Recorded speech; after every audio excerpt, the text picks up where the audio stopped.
So everyone's favorite superhero game decided to release another DLC. Its third DLC, actually.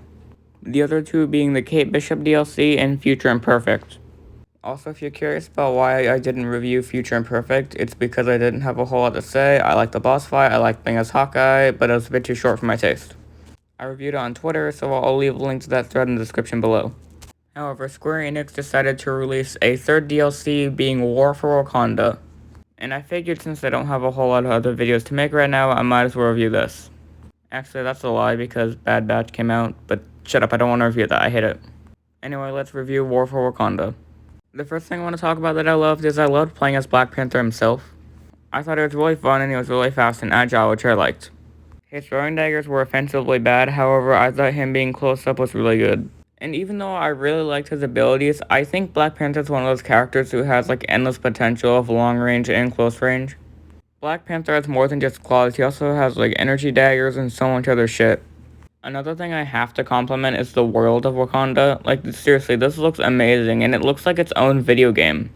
That's something that the other two don't really have. They kind of just feel really similar to the main campaign of the Avengers. However, this one feels really different and I love it. It also has a decent story, which I'm surprised about. The Kate Bishop DLC didn't really have much of a story from what I remember, and the Hawkeye DLC story was, kind of pain. But this one feels pretty good, and I like the way it ends too. I also like Klaw, and I like how he poses as a legitimate threat, which is something I usually have a hard time believing. Although I wish that they did a little more with him, considering the fact that they established this really dark and personal history with him and the Wakanda people. They established that King T'Chaka killed Klaw's father, and they could have gone much farther with that, however, it doesn't really develop beyond that.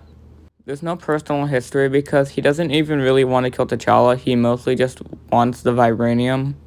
Which for that, they never really give a big reason why he wants it either. It's never established if he really wants power or money or anything like that.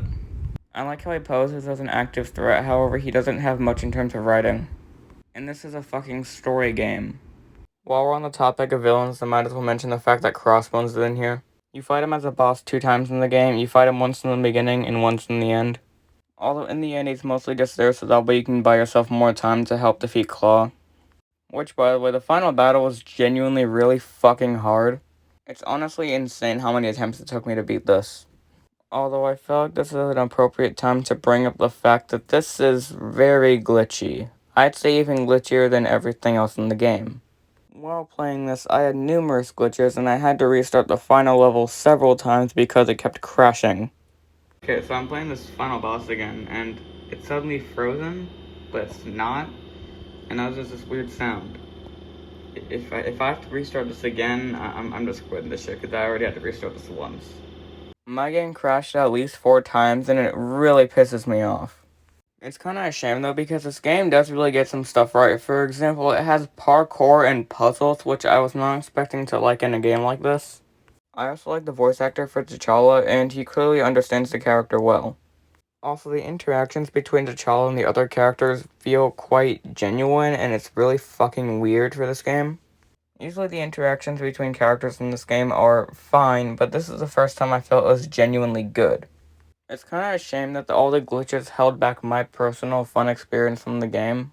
Because if it didn't have those glitches and it was slightly longer, then this would be a pretty damn good DLC.